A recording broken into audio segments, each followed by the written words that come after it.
We speak a whole lot, man. At the end of the day, guys, you could say that Sombra del Piso smiles too much. You could say Sombra del Piso has a plethora of hats. He doesn't know what he's talking about. He speaks very subjectively. But at the end of the day, I am here to spread truth. I have no monetary gain to get from this. I have nothing to, I think that eventually you can get monetized on YouTube. We know this, right? But I am more interested in spreading truth to the subscribers and the people of YouTube in the world instead of getting some monetary gain. If that happens, that'll be great. Getting paid to tell the truth. I wonder how long that will last. Sombra del Piso back once again with the third part of the Peruse the News Special Edition. Special Edition? Yes, Special Edition. Special Edition! What we've been doing for the previous two parts was doing an analysis of the article interview on CNN News between Shannon Carpenter, which is the representative of CNN, and Ruth Whitman, which is the writer of Boy Mom.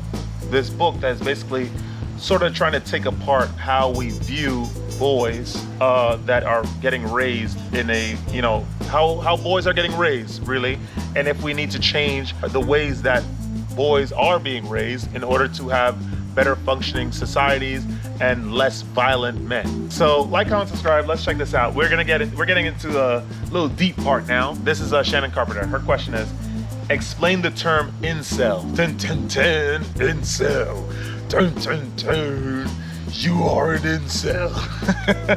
In Boy Mom, you spend time with this population. Who are they? Yeah, tell us, what the heck is an incel, right? I'm sure followers of the channel, we know what an incel is. To be honest, listen, I don't agree with them for the most part, because everything that they do tends to be an attack for the most part. And I think that it's just a retaliatory attack based on how negative they've been branded for admitting that they are an incel because of one reason or another. And I just don't think that's fair. And I don't think that's right, actually. But let's see what Whitman has to say about them. She says they're kind of unique within the manosphere because they are the guys who are considered losers in the system, as they say themselves, involuntarily celibate. They're very lonely, generally very depressed, and they've given up hope. They think feminists are to blame for everything and men are the real victims. This is very twisted, very horrible politics, and it comes along with a lot of misogyny. You can't get women because it's pre-decided by this system. At the end of the day, guys, we know this. Women could really do whatever they want if you really think about it. We'll have a hypothetical situation. A woman could go into a bar and ask a man to buy her a drink. And if the man refuses and the woman decides to slap him, of course she'll get thrown out of the bar, but that's about it. She'll just be ushered out of the bar. She will not even get physically touched or anything. Let's reverse the roles. A man comes in, asks a woman to buy him a drink, and then upon her refusal, hits her. This man will get destroyed, beaten up, thrown out of the bar, call the police, the police called on him, all that stuff. The double standards are incredibly crazy. So at the end of the day, women have a lot leverage and a lot more power in this system. So incels are not wrong to that extent. Feminists, on the other hand, what has happened is that social media has gotten very, very popular, right? Has gotten very, very ubiquitous. There are people in South America, there are people in India that barely have 2 rooms in their homes, but they are very, very active on social media. Social media is very, very powerful, and we have like these feminists that go on these websites and preach all this rhetoric, or have with this rhetoric, this very aggressive rhetoric. Men are horrible. We need to find a way to reproduce without men. Why do we need men in general? Oh, we should start sleeping with bears rather than men because bears are not as violent as men and they don't abuse people. All this stupid, silly stuff. A lot of belief systems, these artificial, silly belief systems are sneaking their way into all the nooks and crannies of all over the world. I went to Mexico City last year and it was looking crazy. I'm telling you, the types of conversations that I was hearing, anti-male, not prevalently, but it was happening. And I'm sure that shouldn't even be happening. It's like, we live together, we share the planet. Why is it that one should attack the other, or one should try to get backs or revenge on the other sex just because they had a history of depriving civil rights from another sex. You know, it's not about trying to get back, it's about presenting facts to each other and trying to live in harmony. But remember, there is an agenda being pushed by secret societies that understand the psychology of men and women and are pushing this in order to continuously have this world in discord, in order for them to maintain control, because they're afraid of wresting control. They're afraid to die. They're such savages on trying to stay immortal. It's nuts. There's other worlds. Let's try to get to the other realms. Don't you want to ascend? Don't you want to get out of here? Okay, whatever. But let's see what else Shannon has to say. What were the biggest surprises for you when talking with the involuntary celibate? One was that the level of connection and brotherhood and tenderness between men, which was shocking to me. I was so surprised that in all the places to find it, it was there and then. I mean, a lot of them are horrifying misogynists. And I went in depth with one guy who was really like that. But I think I saw a lot of sadness and trauma and feeling stuck and feeling like they had no hope to get anywhere else. They couldn't really see therapy. They thought they'd been boxed in so far into this corner that if they went and talked to a therapist, that they would get rejected and told the same narrative, which is, you're privileged, so shut up, which is, I think, is a real narrative in our culture. This is true. This is true. I have a video that I will release, or have released already at this point, talking about how on semen retention, you do not need therapy.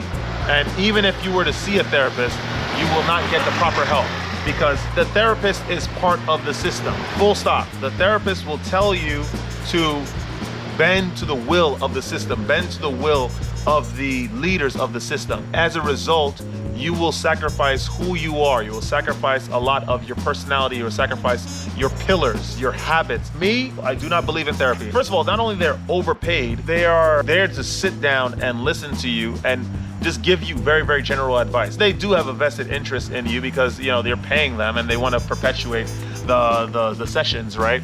So they can keep getting money and do whatever. They drink coffees and matcha teas and continue this life of silly debauchery. But they're not going to truly help you. They're not gonna help you go inside and see yourself for who you really are and change yourself. Like, that's not gonna happen with a therapist.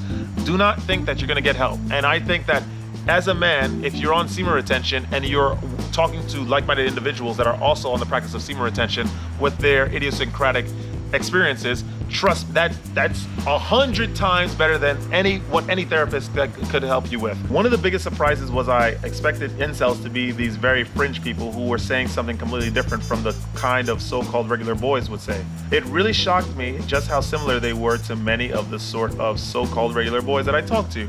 That all the concerns that they were raising about loneliness, about friendship, about masculinity, about feeling emasculated, about pressures of masculinity, all those things were actually just very mainstream.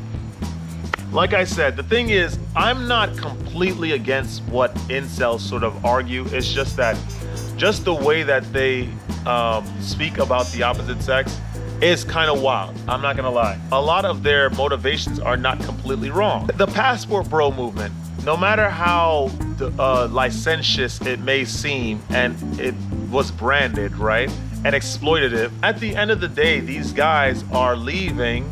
They're leaving unmasked because they are tired of how the Western society treats men. If you are an attractive man, you shouldn't have to go through. Of course, you're an attractive guy. You have good job, regular personality, right? You're considerate about people, and you're interested in what people's interests are and all that good stuff. You shouldn't have to jump through hoops to have a relationship. 100%. I think that what has happened here is that in the Western dating culture is that you need to go above and beyond for subpar quality women. A lot of women here, this is a fact, are overweight and obese. They do not think about the gym. They do not think about physical exercise. This is a fact. They are very, very aggressive towards men. I'm not necessarily advocating for submission, right?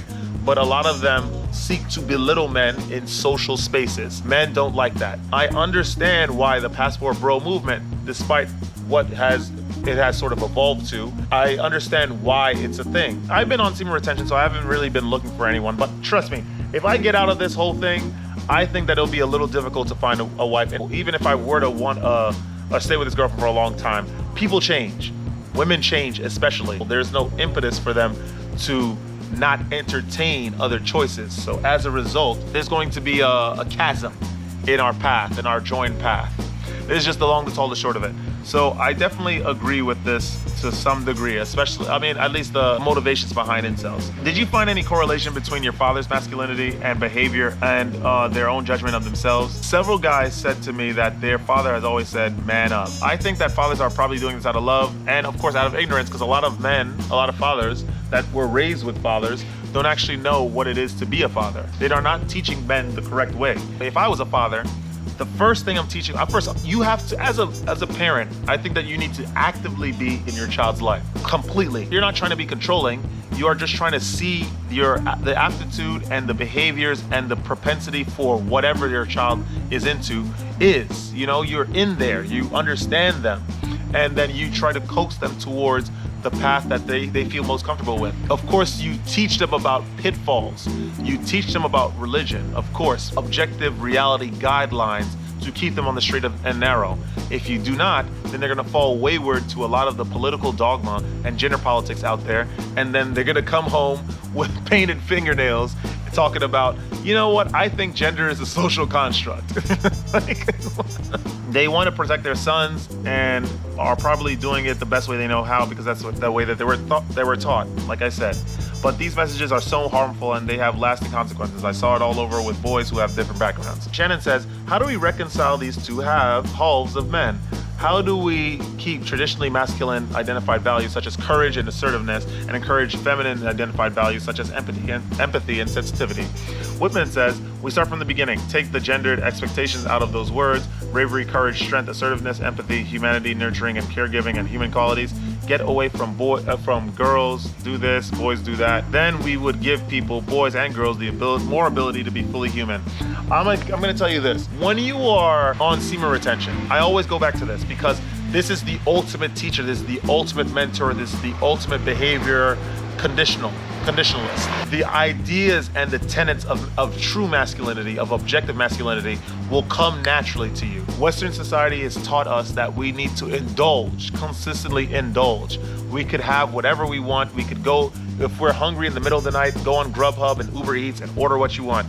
If you want to sleep with someone, go call, I guess, a sex worker. You can have sex. If you want to do this, you can just quickly do it. The Western culture is a culture about indulgence without any control. And I think control is the main tenet, is the main pillar of masculinity. Without control, men are nothing. I think that more men need to obtain this value, this trait, this maxim into their lives in order to have true success, and to also teach other men and young boys about the power of having control. I think this is what it is. You can try to assign or remove gender-specific traits from the table, from the discussion table, all you want. But there are traits that men will predominantly have when they are on semen retention, when they are exercising control. Last question. How do we, as individual men, support the boys and men in our lives? We need to change the cultural conversation and give respect and admiration to the men that are trying to change the narrative and the women who are trying to help them in that effort. In the home, I think it's about making time for emotions with boys. Try to see boys as these emotional things, give them role models who express emotions, whether that's in real life, from dads, families, communities. Boys and men don't have the vocabulary to talk about this problem. We don't know what to even call the harm that the patriarchy, here we go, a narrative that the patriarchy has caused to men. The more we talk about it, the more we can name it, the more we can correct it. So I don't believe in these silly gender politics. Oh, it's the patriarchy's fault, this and that. At the end of the day, it's not the patriarchy's fault, because the majority of men that are in power are not doing this. It is a few men that are in secret societies that are pushing this narrative to continuously stir up the discord and to have these people not concentrate on the real issue, which is, why are men less controlled? Why is the sperm count for men generally lower in this present age, lower than ever? Why is that the case? 300 and something million men are going to are experiencing erectile dysfunction. We need to worry about that, and that all comes from the act of celibacy. When you are celibate, when you are on semen retention, thinking about things beyond yourself, when you are thinking about the world beyond, when you are thinking about ascension, when you are thinking about the objective reality, these silly gender politics will have no power over you. You will not be swept aside by, should I start wearing my hair out or dyeing my hair or doing things that are outwardly feminine or any of that silly stuff, right? You will only worry about the words of Thomas Aquinas, right? Sri Aurobindo. You will think about how the general tenets and maxims of masculinity are flowing into you due to this practice of semen retention. You will try to seek out other individuals that are also on the practice and ask about their personal journeys, their idiosyncratic abilities that they have obtained, and experiences that have lent to their success in their respective practices. That will be the only thing that you will be worried about. Everything else will come second. You will not care about trying to find some wife. You will not care about trying to find some girlfriend to try to, or some woman to try to impress, because at the end of the day, you have experienced the impetus for evolutionary change. You have experienced the catalyst to ascending, to ascension. Many, many, many individuals have not experienced this. Women have not experienced this. They are cultivated and coddled by the world to continue hallowing and worshiping the things of the world. Be a person on semen retention, be a person thinking about the realms above, and trust me, the success will come to you. Granted, you will meet a lot of opposition. The moment you have in your soul, like me, Somer del Piso, right? Where in my very soul, I stand in intense, great opposition against the system and all of its ways. Your name and your image will be slandered, all that stuff.